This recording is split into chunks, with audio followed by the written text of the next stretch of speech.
Hola muchachos, vamos en este caso a revisar la sesión 25 del curso de Historia Universal sobre las invasiones bárbaras, ¿ok?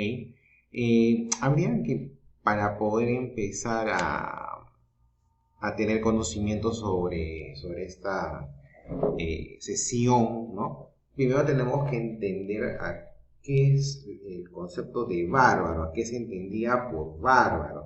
Los romanos, en este caso, llamaban así a todos aquellos pueblos, ¿ya?, que habitaban los territorios fuera del Imperio Romano y que no habían podido ser, en este caso, conquistados.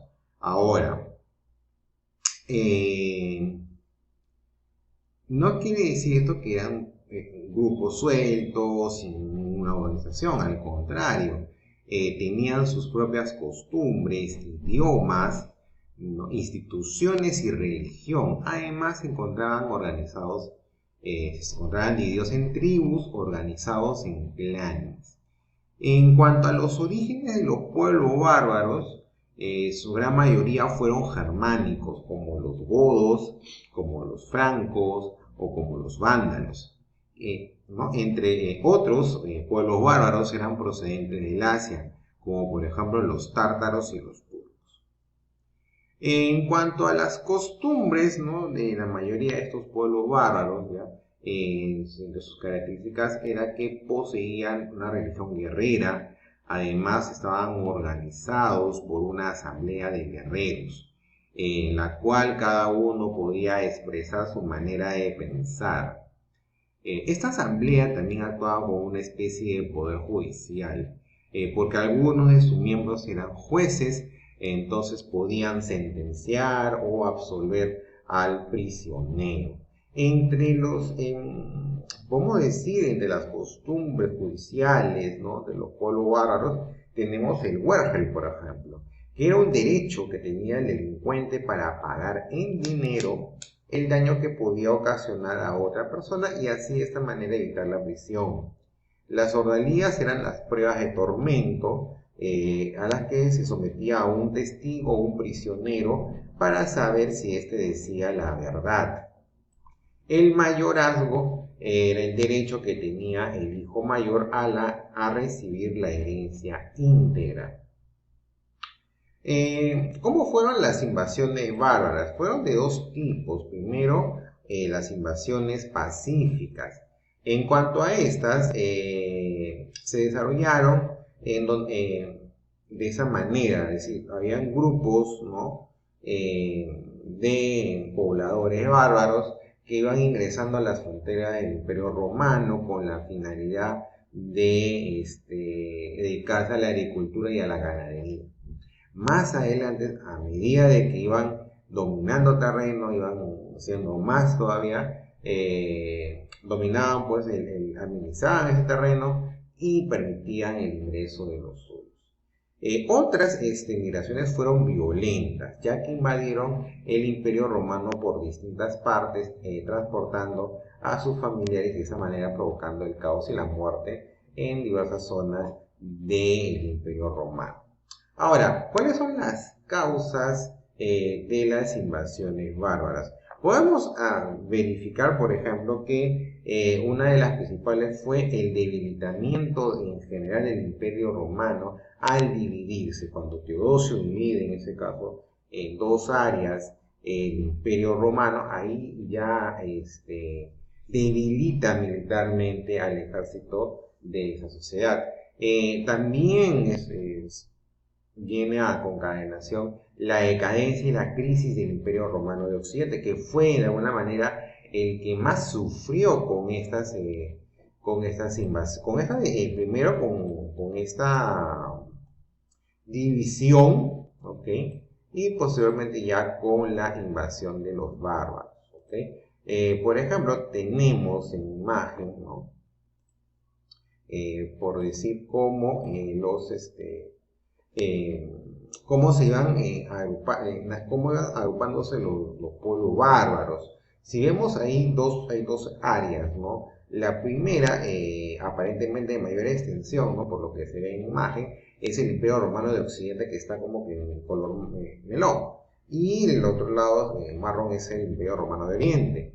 ¿Ok? Ahora, en teoría, aparentemente, mientras más territorio, en este caso se podría demostrar la jerarquía del Imperio Romano de Occidente, pero no fue tanto así. La división hace que merme la fuerza militar. Y si se dan cuenta, en este caso, todas las líneas representan los diversos pueblos bárbaros que se iban asentando en las fronteras del Imperio Romano. Entonces, al dividirse, en este caso cobraron con más fuerza estas migraciones.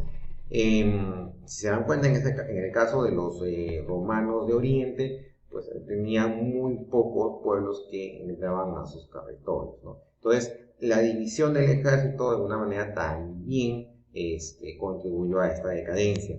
El aumento de la población bárbara creó una crisis económica.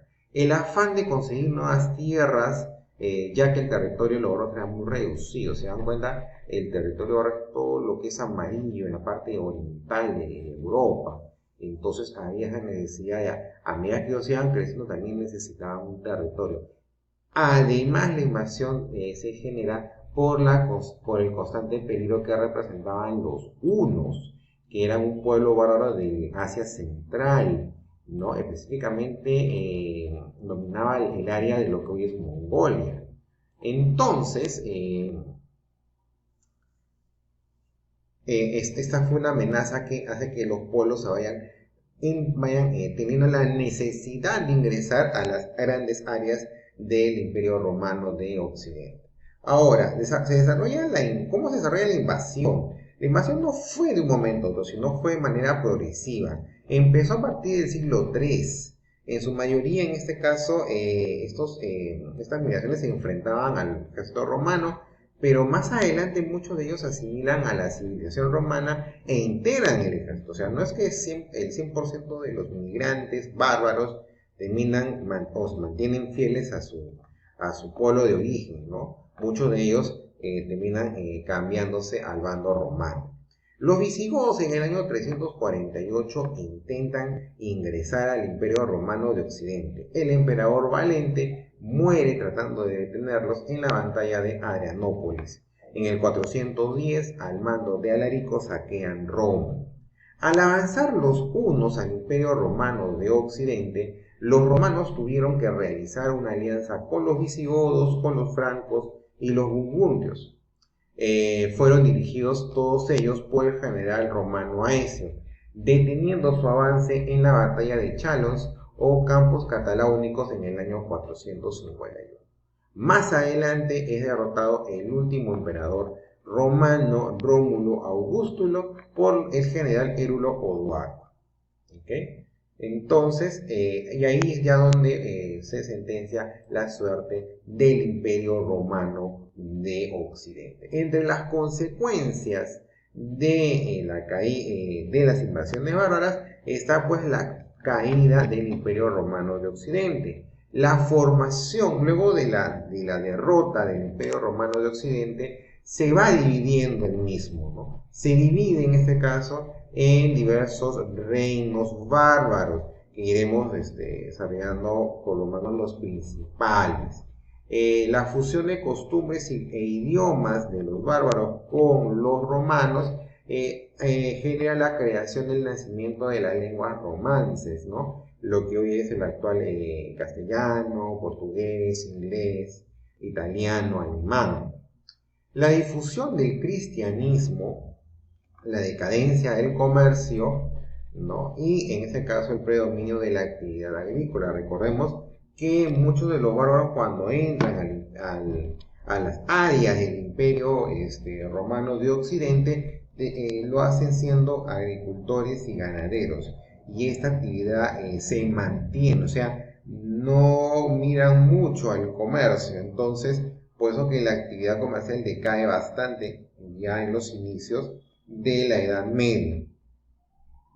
Entonces, es por ello que al desarrollarse una actividad agrícola intensa es donde se genera después la estructura del feudalismo que vamos a ver posteriormente. ¿no? Entonces, los principales pueblos bárbaros que se asentaron, tenemos por ejemplo a los anglosajones, quienes habitaron las islas británicas, lo que hoy es Inglaterra. Los francos, que se ubicaron en la zona de las Galias, lo que hoy es Francia. Los lombardos, en el norte de Italia, se asentaron, lo que hoy es Milán, entre otras ciudades italianas. Los ostrogodos se fueron más al centro, específicamente en la península itálica. Los vándalos tomaron el norte de África y finalmente los visigodos se acentúan en la península ibérica, lo que es España y el sur de Francia. ¿Ok? Entonces, esto es una revisión de las invasiones bárbaras, ¿ya? Con las invasiones bárbaras, entonces, inicia la transición, o sea, el término de la edad antigua, y poco a poco nos vamos yendo, en este caso, a la edad media, ¿ok? Todavía en sí deben transcurrir algunos capítulos más, porque vamos a ver cómo es que terminan de acentuarse los reinos bárbaros, y todavía surge, o sea, antes de que específicamente se dé por inicio a la Edad Media, todavía surge otro imperio fuerte, pero de corta duración en Europa Central, ¿no? Pero ya eso lo iremos viendo posteriormente. Pero por lo pronto nos tenemos que quedar con que en este caso una vez dividido, o sea, la división de Europa era algo inevitable, pero en ese caso se aceleró con la decisión del emperador Teodosio de dividir su imperio, el imperio romano, en este caso en dos sectores, ¿no? Como ya lo hemos reconocido, el imperio romano de Occidente y el imperio romano de Oriente. Esta división perjudicó mucho más al imperio romano de Occidente, ya que estaba constantemente amenazado por los pueblos bárbaros que se asentaban alrededor de sus fronteras y que comenzaron a entrar en sus territorios, ¿no? Entonces, y eso se da cuenta porque más o menos se proyecta que el imperio romano de Occidente cae en el año 476. El imperio romano de Oriente todavía le quedan 1000 años más, porque cae en el año 1453 aproximadamente. Entonces, la división perjudica más al imperio romano de Occidente, lo hace más indefenso, y esto se aprovechan los pueblos bárbaros para terminar de invadir y en este caso poder asentarse en nuevos territorios. ¿Ok? Entonces, hasta aquí lo que corresponde a la revisión de la sesión número 25, las llamadas invasiones bárbaras. Entonces, conmigo será hasta en otra oportunidad.